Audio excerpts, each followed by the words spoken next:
Ever felt like you needed, I don't know, a secret decoder ring just to make sense of a big company's financial report? Oh, definitely. You're absolutely not alone. It can often feel like this completely foreign language, right? Just dense with jargon and uh, complex figures.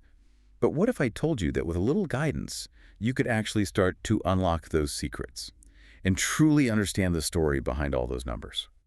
Welcome to the deep dive. This is where we take complex information, we break it down, and we try to make it clear, actionable, and, well, hopefully pretty fascinating too. Today, we're doing just that. We're diving headfirst into the very heart of how companies tell their financial story to the world. That's exactly right. And these financial reports, they aren't just dry numbers for, accountants or some elite analysts. They really are the universal language of business. They're absolutely crucial for understanding a company's current health, its true value, and maybe even its potential future. So our goal today is to help you become fluent, cutting through the noise to get to what truly matters. Okay, so our mission today is, well, ambitious, but I think it's incredibly rewarding. We're going to unpack the core financial statements that every major company uses. We'll try to demystify those often intimidating SEC filings, explore the intricacies of earnings per share, and then really dig into the powerful world of stockholders' equity. We've got a stack of incredibly detailed sources to guide us, making sure you walk away truly well-informed. Okay, let's unpack this. So we're starting right at the foundation, the building blocks of financial reporting. The full set of financial statements. Think of these as like a company's essential health report. Each one gives you a unique perspective on its financial well-being. Indeed. In the U.S., a full set of these general-purpose financial statements includes the balance sheet, the income statement, the statement of comprehensive income, the statement of cash flows, and the statement of owner's equity. And each one serves a distinct purpose, offering different but definitely interconnected insights. Let's kick things off with the balance sheet. Now, this statement is often called the statement of financial position. Why? Because it gives you a really precise snapshot of a company's financial health. But crucially, it's at a very specific point in time. Like a photograph, right? Exactly like a photograph. Taken on, say, December 31st of year one, it details what a company owns, what it owes, and what's left over for its owners. What's fascinating here, I think, is that companies can present their balance sheet in a couple of different ways. They might use what's called a classified balance sheet. Yeah. Clearly separates current assets and liabilities from the non-current ones. Right, that's very common. Yeah, and it gives you a quick rate on liquidity. Or, maybe if it's more appropriate for their industry, they might present it based on liquidity. Yep. So how quickly assets turn to cash or how soon liabilities need paying. Usually ordered from most liquid to least. That's right. So why pick one over the other? Well, it often comes down to what they want to highlight. Maybe their immediate financial strength or perhaps their short-term obligations. For you, the listener, understanding this distinction helps you quickly interpret a company's financial flexibility. How fast can it meet its obligations? Gotcha. Flexibility. Absolutely. But regardless of the specific presentation, the balance sheet always adheres to the fundamental accounting equation. Assets equal liabilities plus stockholders' equity. So let's break down those core components. First up, assets. Simply put, these are what a company owns. And they're typically divided into two main categories. It's based on how quickly they can be converted to cash or, used up. You've got current assets. These are assets expected to be converted into cash, used, or sold within 1 year or the company's operating cycle, whichever happens to be longer. Okay, so short-term stuff, like cash itself. Exactly. Cash, accounts receivable, that's money customers owe them, inventory, products ready to sell, and prepaid expenses like rent paid in advance. The key is their short-term nature. Then you have non-current assets. These are assets not expected to be used up or turned into cash within that 1-year time frame. This includes things like long-term investments in other companies or securities, property, plant, and equipment, or PP&E. These are the physical things, buildings, land, machinery. And they're reported net of accumulated depreciation. So after accounting for wear and tear. Precisely. And also intangible assets. These are non-physical assets that still have value. Think patents, trademarks, or goodwill. Goodwill. That's the one you get when you buy another company, right? That's the one. It's the value above the identifiable assets acquired in a business combination. Okay, next we have liabilities. These represent what a company owes to others. And just like assets, they're categorized by their maturity. Current liabilities. Obligations due within 1 year or the operating cycle. Examples: accounts payable money owed to suppliers, notes payable short-term loans, and the current portion of long-term debt, the part of a loan due soon. So this tells you what bills are coming up fast. Exactly. It shows the immediate financial demands on the company. Then there are long-term liabilities. These are obligations not due within 1 year. Could be bonds payable, deferred tax liabilities, or maybe long-term pension obligations. These give you insight into the company's long-term financial structure and risk. And finally, we get to stockholders' equity. This is effectively the owner's residual claim to the company's assets after all the liabilities have been paid off. Yeah. It represents the capital put in by shareholders and the accumulated earnings the company has kept. Okay, so the owner's stake, how's that usually broken down? Well, you'll typically see capital stock. This is the par or stated value of the preferred and common stock.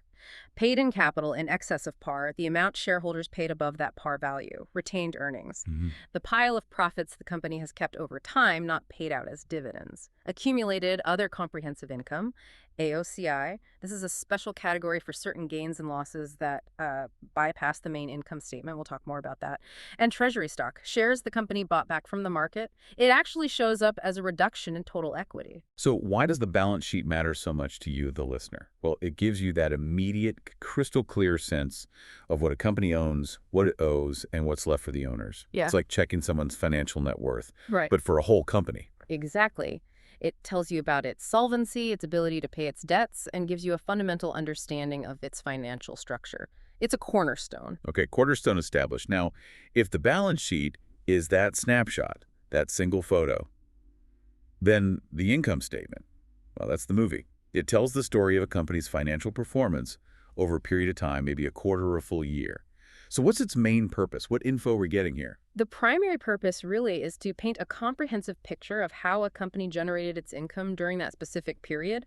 It details the inflows, revenues and gains, and the outflows, expenses, and losses, all connected to the income process. And this statement is incredibly useful. You use it to assess profitability, evaluate investment potential, judge creditworthiness, and critically predict future cash flows based on past performance. Okay, predicting the future. That sounds useful. Well, based on the past, yes.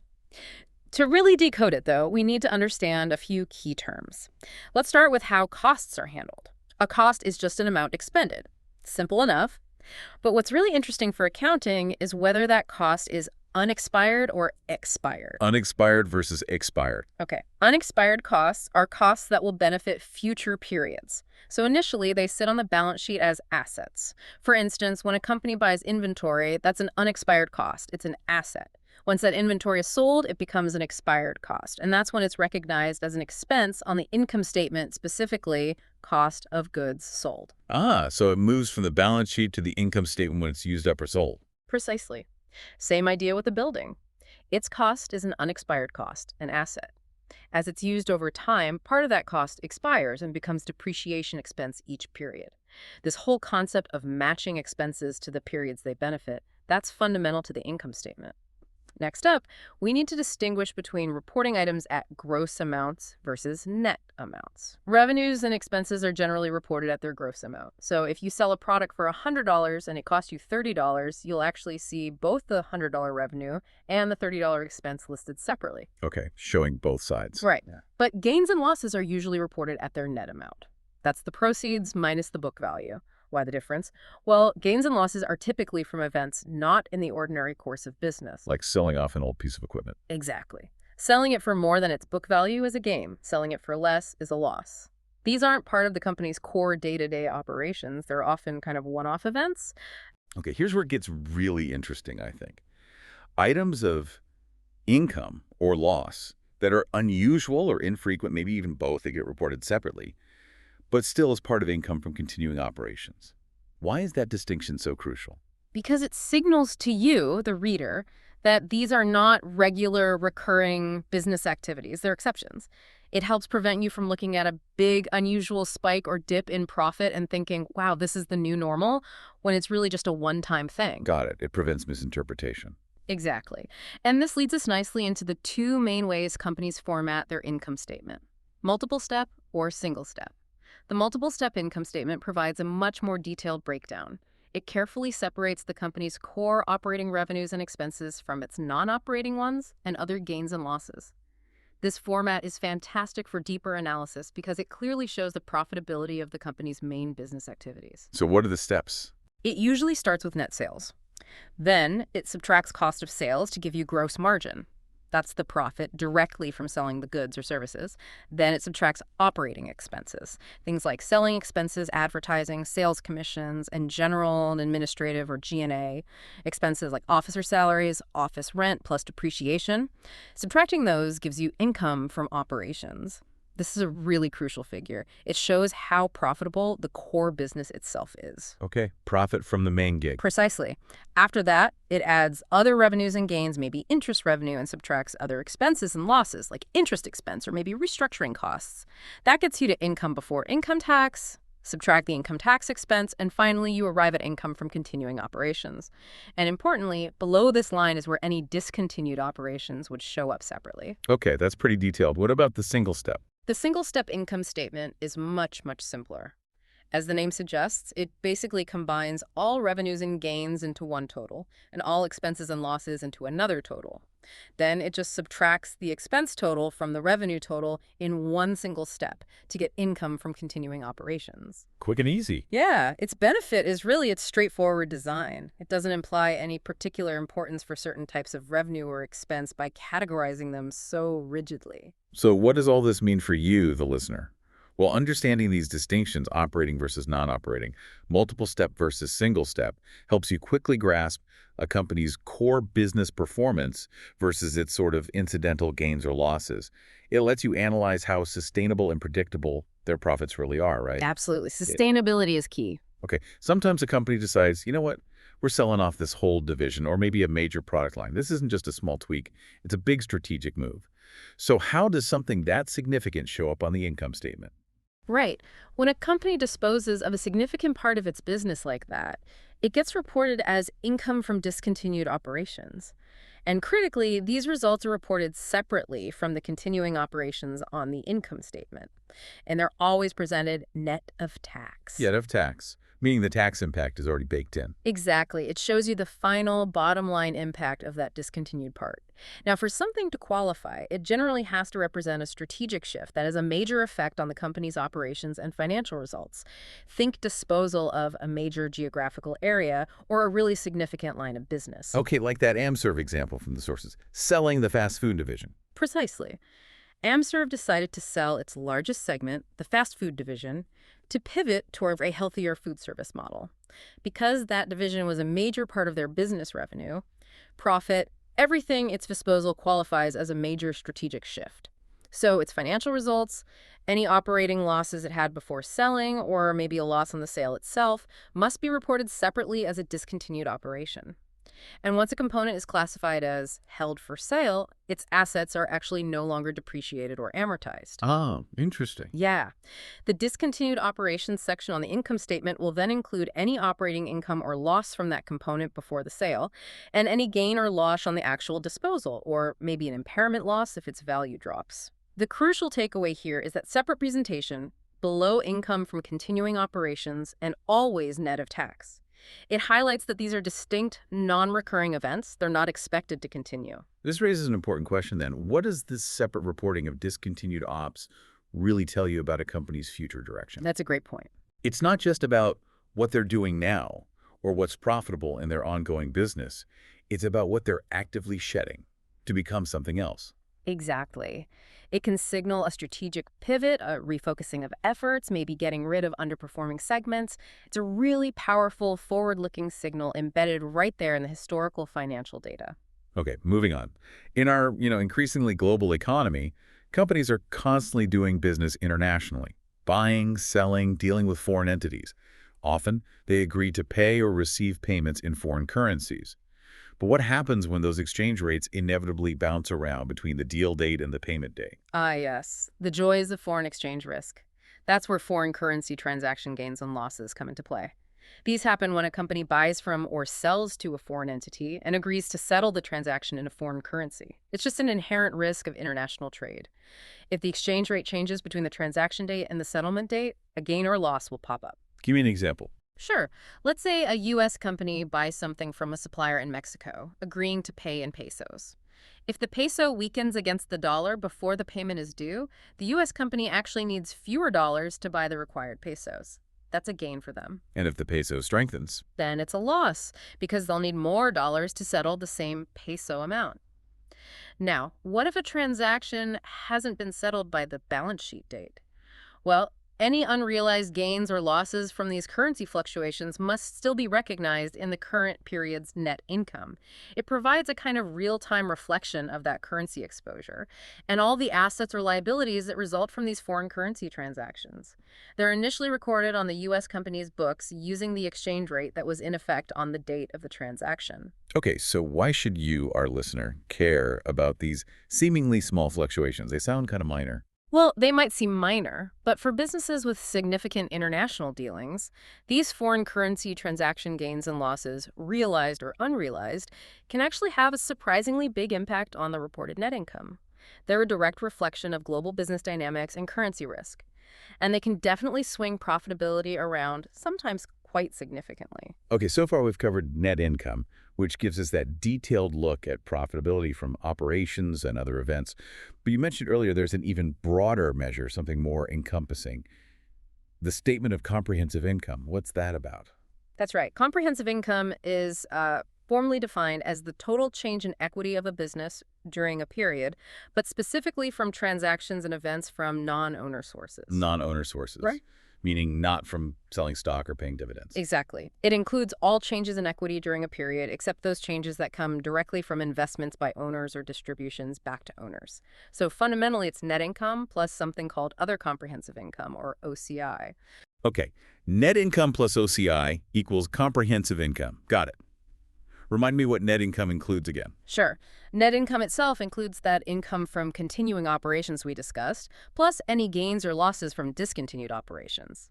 Now, other comprehensive income, OCI, refers to some very specific revenues, expenses, gains, and losses that, under U.S. GAAP, are deliberately excluded from the calculation of net income.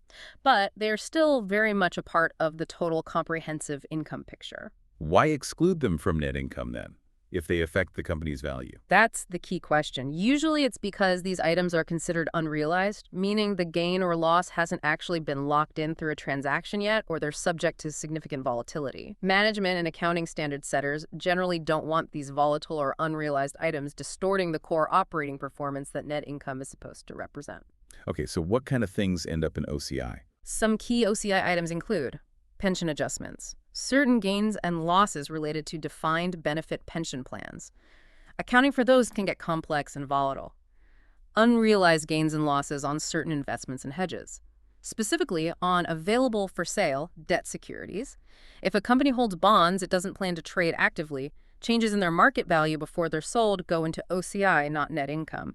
Same for certain types of financial hedges. Foreign currency items. This is different from the transaction gains losses we just talked about. This mainly involves translation adjustments that arise when a U.S. company consolidates the financial statements of a foreign subsidiary that uses a different functional currency. Okay, so this OCI stuff, it's like a holding tank, right? Yeah. For these temporary or maybe less predictable changes. That's a great way to put it. It's a holding tank.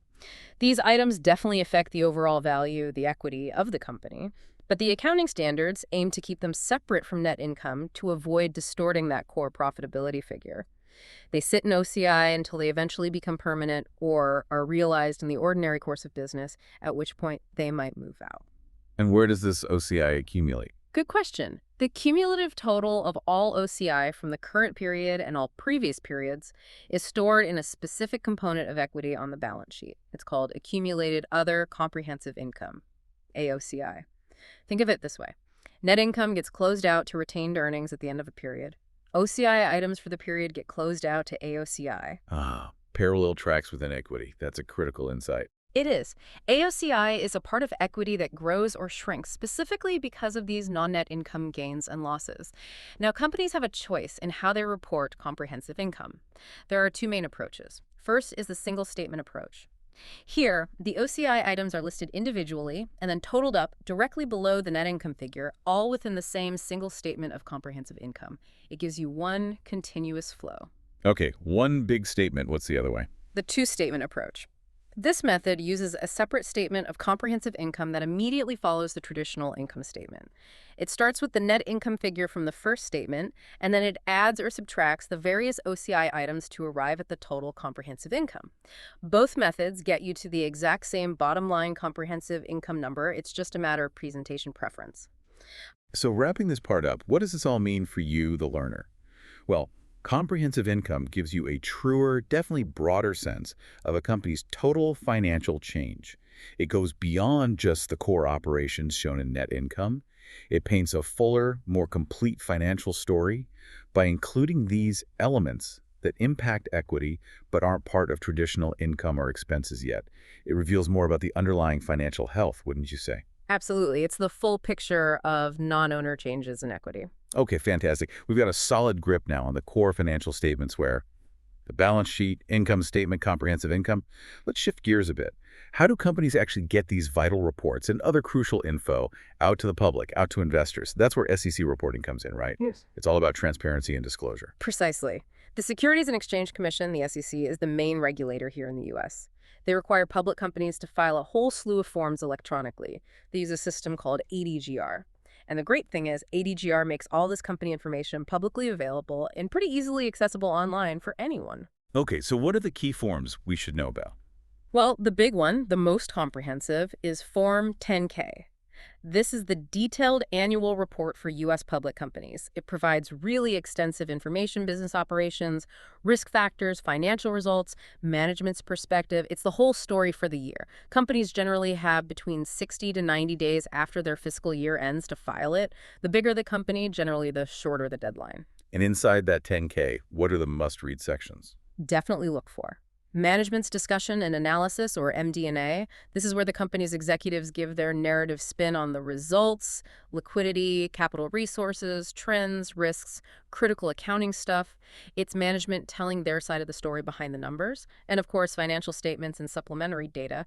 This section has the audited financials balance sheets for 2 years, income statements, cash flow, equity changes for 3 years, plus the independent auditor's report and those important certifications from the CEO and CFO saying, yes, this is accurate. Okay, 10K is the big annual one. What else? Then there's Form 10Q. That's the quarterly report. Public companies file this for each of their first 3 fiscal quarters. It gives you an updated overview of the business and condensed financial statements. A key difference from the 10K, though.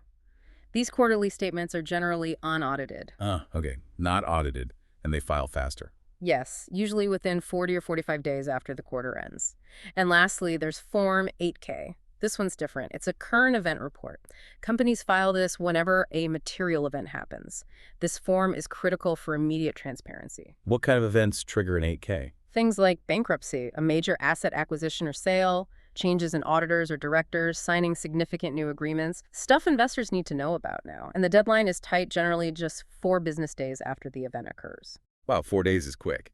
So what's fascinating here is that this whole suite of reports, the annual 10K deep dive, the quarterly 10Q updates, the breaking news 8K, gives you an incredible amount of information. It's all publicly available. It really is all about ensuring transparency and giving investors the data they need when they need it. That's the goal, absolutely. All right, let's switch gears again and talk about one of the most talked about numbers in finance. Analysts, investors, they scrutinize this constantly.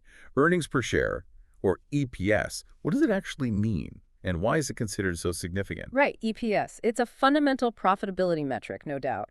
It measures how much of a company's profit is allocated to each outstanding share of its common stock. And it's so important that all public companies are required to present EPS right there on the face of their income statement. You can't miss it. Okay, profit per share. How is it presented? Is it always the same? Not quite. The presentation depends on the company's capital structure. We need to distinguish between simple and complex. A company has a simple capital structure if it only has common stock outstanding, or maybe no other securities that could potentially be converted into common stock down the road. In this straightforward case, only basic EPS is presented. Simple structure, basic EPS. Okay. What about complex? A company has a complex capital structure if it does have securities out there that could become common stock. And importantly, if they were converted, they would dilute, meaning reduce the EPS. Dilute, like watering it down. Exactly. Examples include convertible preferred stock or options and warrants. For these companies with potentially dilutive securities, they must present both basic and diluted EPS. And one more point. If a company reports a discontinued operation, both basic and diluted EPS amounts have to be shown for that item as well, either on the income statement or in the footnotes. Okay, let's unpack this then. EPS isn't just about the total profit the company pulls in. It's about how much of that profit belongs to each slice of the company owned by common shareholders. It gives you that per-share measure, which is incredibly useful, right, for comparing companies of different sizes. Absolutely. It helps normalize profitability across companies with vastly different numbers of outstanding shares, helps you gauge true value on a per-share basis. Now, for a company with that simple capital structure, calculating basic EPS is pretty straightforward. The formula is simply income available to common shareholders, weighted average number of common shares outstanding. Okay, let's break that down. Numerator first. Income available to common shareholders. Right. You start with net income, or maybe income from continuing operations if there are discontinued ops. Then, crucially, you subtract any preferred dividends. Why? Because common shareholders are the residual claimants. Preferred shareholders get their dividends first. Whatever's left is available to common. Makes sense. And the denominator, weighted average shares. Yes. The weighted average number of common shares outstanding, often called WACSO. It represents the average number of common shares that were out there during the reporting period, but it's weighted by the portion of the period they were actually outstanding. So shares issued halfway through the year only count for half the year in the average. And here's a really crucial point. Stock dividends and stock splits are handled retroactively. Retroactively. How so? They're treated as though they occurred at the very beginning of the earliest period presented. So if a company does a 2-for-1 split in the current year, the WACSO for last year and the year before, if shown, is also adjusted as if the split had already happened back then. Okay. So it keeps the per-share numbers comparable across periods. Exactly. Comparability is key. So why basic EPS matters to you? Mm-hmm. It gives you the most straightforward picture of earnings per share, quick way to see profit per unit of ownership. But, as you said, it doesn't account for those potential future changes from convertible securities. Which brings us to diluted EPS.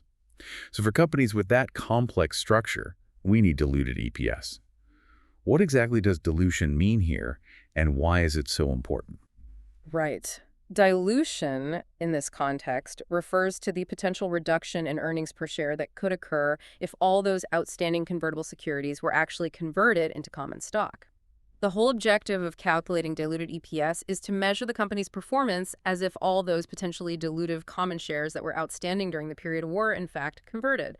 It gives investors a kind of worst-case scenario view. Worst case. Why look at the worst case? Because it shows the true potential earnings per share if all these other securities turn into common stock.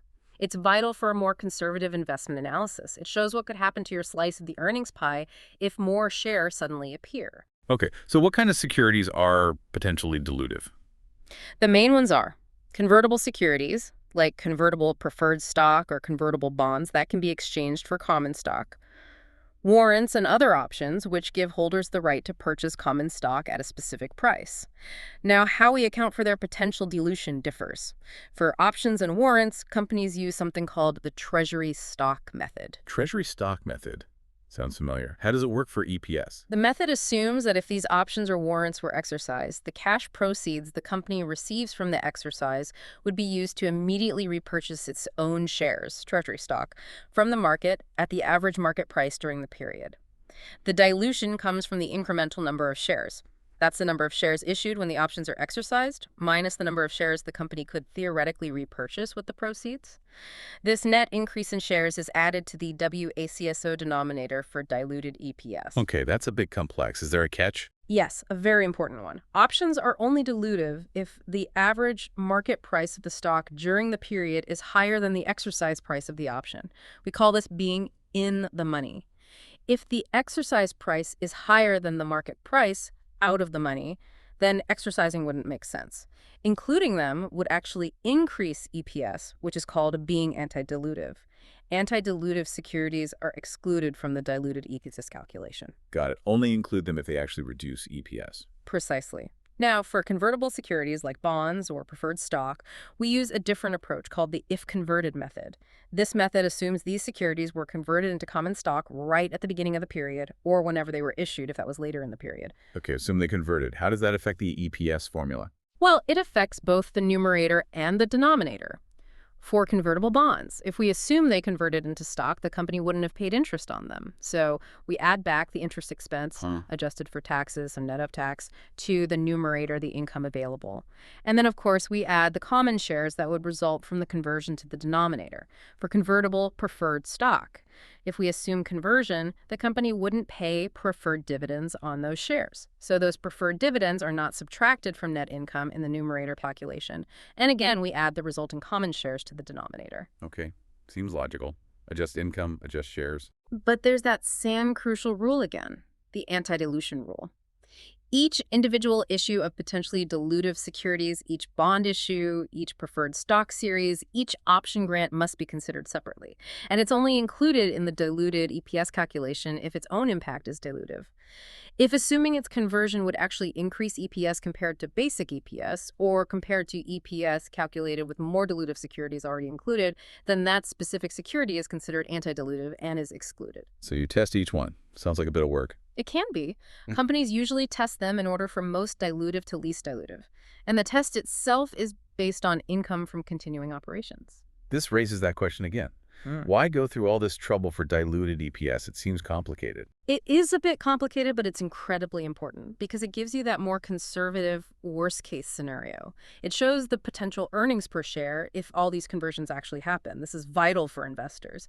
It provides a more realistic view of profitability from the common shareholder's perspective, especially if those conversions seem likely based on, say, stock prices or interest rates. Okay, conservative view. Makes sense. Yeah. Are there specific disclosure rules around EPS too? Oh, absolutely. Transparency is key here. Companies must provide specific earnings per share disclosures, including a reconciliation showing how they got from the numerator and denominator for basic EPS to the ones used for diluted EPS. They need to disclose the impact of preferred dividends. They must list any securities that could have diluted EPS but were excluded because they turned out to be anti-dilutive for that period. And they need to describe any significant transactions involving shares that happened after the period ended but before the financial statements were actually issued. Lots of detail. And one final thought on EPS, a common misconception you mentioned. Right. It's really important to remember cash flow per share should not be reported. You won't see it, or at least you shouldn't, in official filings according to GAAP. EPS is strictly about earnings based on accrual accounting, not about the actual cash generated per share. That's a different metric entirely, often derived from the statement of cash flows. Keep the distinction clear. Good reminder. Earnings versus cash. Okay, we've touched on stockholders' equity as part of the balance sheet and comprehensive income. Now let's really dive deep into it. What does it truly mean to be an owner of a company? Let's explore the structure, the nuances of this really fundamental part of the financial story. Absolutely. Stockholders' equity or shareholders' equity, owner's equity, same thing, fundamentally represents the owner's claim to the company's net assets. Net assets meaning total assets minus total liabilities. It's what's left over for the owners. It's usually the last major section you see on the balance sheet, and its various elements have to be clearly classified, showing where they came from, their source. And what are those typical elements or categories we see? Well, when you look at the shareholders' equity section, you'll usually see distinct lines for things like capital stock, additional paid-in capital, retained earnings, accumulated other comprehensive income, and maybe treasury stock as a deduction. This detailed breakdown gives you a clear picture of how that ownership stake is built up and what different types of contributions or earnings it represents. Why does this specific section matter so much to you, the listener? Because this section truly shows who owns the company and exactly how that ownership is structured. It tracks everything from the initial investment made by shareholders all the way to the accumulated profits the company has held onto over its lifetime. It's really the core of the ownership claims against the company. Okay, let's break down those components then. Start with capital stock. You mentioned legal capital. Right. Capital stock often represents what's called legal capital. This is a specific amount, usually related to the par or stated value of the stock, that a corporation is legally required to retain. It's meant as a sort of buffer for creditor protection.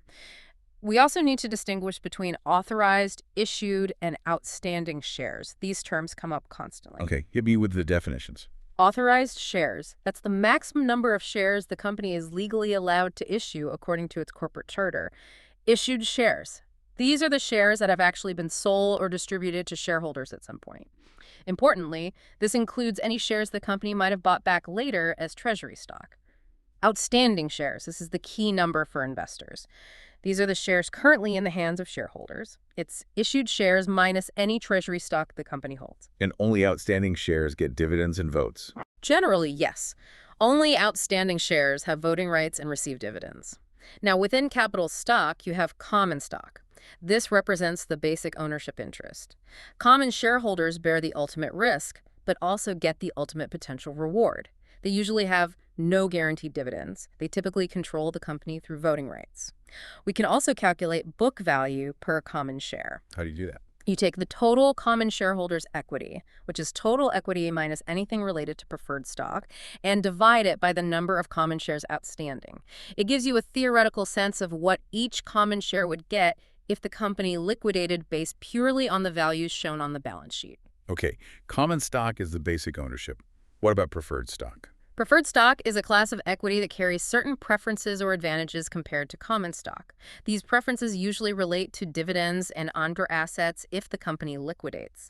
However, preferred shareholders typically don't have voting rights. So they trade votes for preferences. What kind of preferences? Several types. Cumulative versus non-cumulative. This relates to dividends. If preferred stock is cumulative, any unpaid dividends, called dividends in arrears, accumulate over time. These must be paid in full before any dividends can be paid to common shareholders. If it's non-cumulative, any missed dividends are just lost forever. Wow, cumulative sounds much better for the preferred holder. Are those arrears a liability? Good question. Dividends in arrears are not considered a legal liability until declared by the board, but they must be disclosed in the financial statement footnotes. Participating versus non-participating. This also relates to dividends. Participating preferred shares get their stated dividend, plus they get to share alongside common shareholders in any additional dividends paid out beyond a certain level. Non-participating shares are limited strictly to their stated dividend preference, participating versus non-participating, and then there's mandatorily redeemable preferred stock. This is a special case. Because it has a fixed maturity date, meaning the company must buy it back at some point in the future. Because of this mandatory redemption feature, it behaves much more like debt than equity.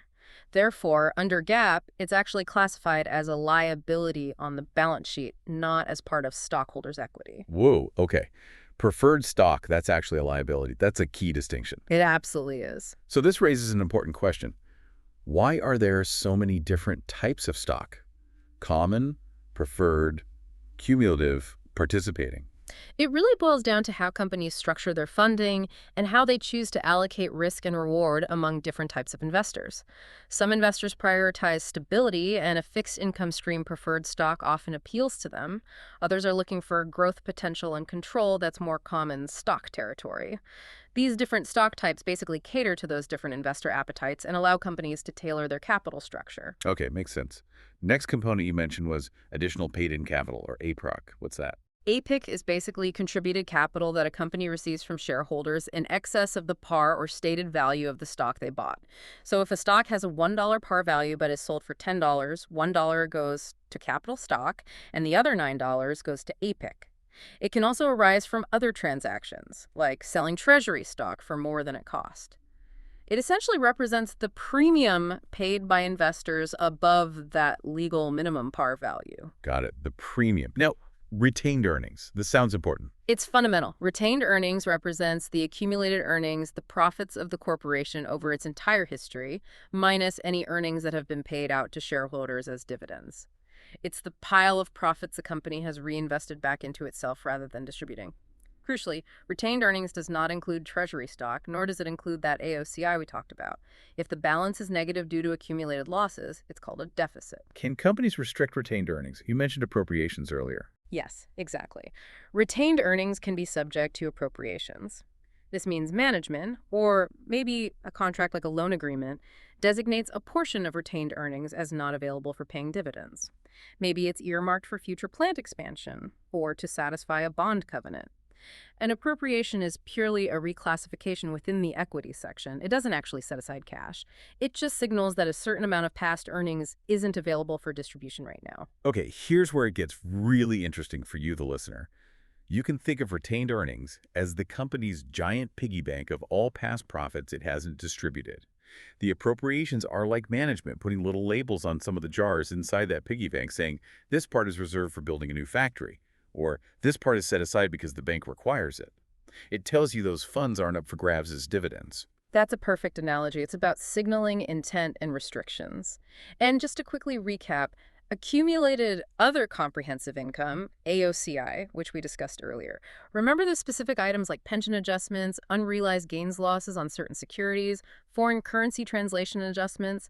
The key is they bypass net income, so they don't flow into retained earnings. Instead, they accumulate separately in this AOCI account within stockholders' equity. So what does this all mean? Think of AOCI as that special reserve within equity. It holds certain gains and losses that aren't quite realized yet or maybe are outside the company's normal day-to-day operations. It gives you that more complete picture of how the company's total equity is changing over time. Exactly. Fuller picture. Okay, now, companies sometimes decide to buy back their own stock from the open market. Why would they do that? And what happens from an accounting perspective? This brings us to treasury stock. Right. Treasury stock is a corporation's own stock that it originally issued but has since bought back from the market and, importantly, has not retired or canceled. It's holding its own shares. And what happens to the rights of those shares? When a company holds its own shares as treasury stock, those shares effectively lose some key rights. They are not entitled to voting rights, and they do not receive any dividends that are paid out to other shareholders. There are two main ways to account for treasury stock, though one is far more common. The cost method is used by about 95% of companies. Okay, focus on the cost method then. How does it work? Under the cost method, the treasury shares are recorded on the balance sheet at the price the company paid to reacquire them, their cost. And here's the absolute key point for both methods. Any gains or losses when the company later resells this treasury stock are recorded as direct adjustments to stockholders' equity. They are never included in the calculation of net income. So buying and selling your own stock doesn't affect your profit. Correct. It's treated as a capital transaction, an equity adjustment. Net income is unaffected. Also, shares held as treasury stock are not considered outstanding shares, which impacts things like EPS calculations. Now, if the company resells the treasury stock for more than it cost, the excess gain increases a special paid-in capital account, usually called additional paid-in capital from treasury stock. If it's resold for less than cost, that loss first reduces any balance in that same APIC treasury stock account. If that's not enough to cover the loss, then retained earnings is reduced. So losses can hit retained earnings, but gains never increase it. Exactly. Net income or retained earnings are never increased by treasury stock transactions. What if a company decides to retire the treasury stock instead of reselling it? Retirement means the shares are permanently canceled, removed from the issued shares count. This permanently reduces the number of shares that could ever be outstanding. And briefly, sometimes shareholders donate shares back to the company. Donate. Why would they do that? It's rare, but it happens. Maybe to help the company's balance sheet appearance. Interestingly, the donation itself causes no change in total shareholders' equity. The number of outstanding shares decreases, which actually increases the book value per share for remaining shareholders. The donated stock is recorded at its fair market value, with the credit going to additional paid-in capital. Okay, back to buybacks. This raises the big question. Why would a company buy back its own stock in the first place? Why spend cash on that? Several strategic reasons. Often it's done to reduce the number of outstanding shares. Holding the number of shares constant, if earnings stay the same or grow, reducing the share count automatically increases earnings per share. Boosting EPS. That's a common motive. It can also signal to the market that management believes the company's stock is currently undervalued. Buying it back shows confidence. It can also be used to offset dilution from employee stock options or to return cash to shareholders in a potentially more tax-efficient way than dividends. Interesting strategic tool then. Okay, we've covered the structure of equity, how shares are owned. Now let's explore the dynamic side. How are shares initially issued, maybe beyond just a simple cash sale? And more importantly, for shareholders, how do companies distribute profits back to them? This means talking about dividends. This is often the fun part for shareholders. You're right. Distributions are definitely a key aspect of shareholder value. A dividend is fundamentally a pro rata distribution by a corporation back to its shareholders. It usually represents a payout of the company's earnings. And remember, dividends are only paid on shares that are authorized, issued, and currently outstanding. They are not paid on any shares the company holds as treasury stock. Okay, there are some important dates associated with dividends, right? Declaration, record, payment. Exactly. Those three dates are critical. The date of declaration. This is the day the company's board of directors formally approves and announces the dividend. On this date, a legal liability is created for the company to pay. Accounting-wise, retained earnings are reduced, debited, and a liability account, dividends payable, is credited. The date of record. This is the cutoff date. Anyone who is officially registered as a shareholder on this date will receive the dividend. There's no accounting entry on this date. It's just for administrative purposes. The date of payment. This is the day the dividend cash is actually dispersed to the shareholders who were on record. The accounting entry is to decrease the dividends payable liability and decrease credit. Yeah. Declaration creates the liability. Got it. Now, what types of dividends are there besides just cash? Good question. While cash is most common, there are others. Cash dividends, the standard. Distributing cash paid out of retained earnings. Property in-kind dividends. Instead of cash, the company distributes other non-cash assets it owns, maybe inventory, or shares of stock it holds in another company. On the declaration date, the property being distributed must first be adjusted to its fair market value, and any resulting gain or loss is recognized in the company's net income for the period. Then, retained earnings are reduced by that fair value scrip dividends. This is less common. It's basically an IOU. The company declares a dividend but doesn't have the immediate cash, so it issues special notes payable, promising to pay the dividend later. Retained earnings are still reduced on declaration, and notes payable is credited. These notes might even bear interest. Liquidating dividends. These are very different. They occur when the total dividends paid out actually exceed the company's balance in retained earnings. This means the company isn't just distributing profits, it's effectively returning a portion of the original capital contributed by shareholders. It reduces paid-in capital accounts, not just retained earnings. It's a return of capital, not a return on capital. Okay, liquidating sounds like shrinking the company, almost. What about stock dividends, giving more shares instead of cash? Exactly. A stock dividend is a distribution of additional shares of the company's own stock to its existing shareholders on a pro rata basis. No assets leave the company. The accounting treatment depends entirely on the size of the stock dividend relative to the number of shares already outstanding. Small versus large, what's the difference? Small stock dividend, generally defined as less than 20–25% of the outstanding shares. Because it's small, it's not expected to significantly affect the stock's market price per share. For these, the company transfers an amount equal to the fair market value of the new shares from retained earnings to the capital stock and additional paid-in capital accounts. Importantly, there's no change in total shareholders' equity. It's just a reclassification within equity moving value from retained earnings to paid-in capital. Large stock dividend, defined as more than 20–25%. Because it's large, it is expected to materially reduce the market price per share, acting much like a stock split. For these, the company only transfers the par, or stated value, of the new shares from retained earnings to capital stock. Much less impact on retained earnings compared to a small stock dividend. Interesting how the accounting differs just based on size. Now, how does a stock split compare? A stock split is often confused with a stock dividend, but it's technically different. In a stock split, the company issues additional shares to shareholders without charge, just like a stock dividend, but it also reduces the par, or stated value per share, proportionately. The key impact. There is no change in the total book value of any equity accounts and no change in total shareholders' equity.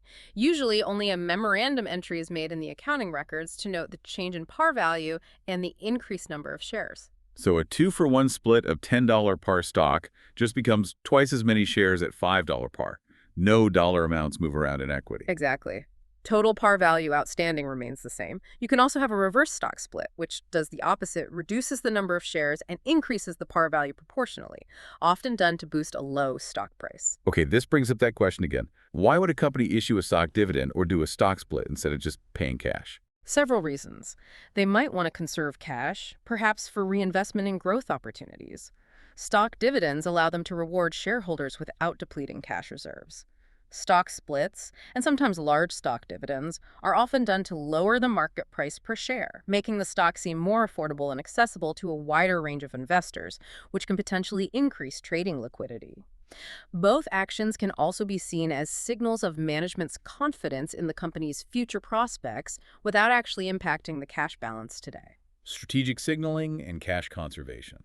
Makes sense. And finally, to tie all these equity components and all these transactions together, companies prepare a statement of changes in shareholders' equity. What's the purpose of that statement? Its purpose is to provide a clear, detailed reconciliation of how each primary component of shareholders' equity has changed from the beginning of the reporting period to the end.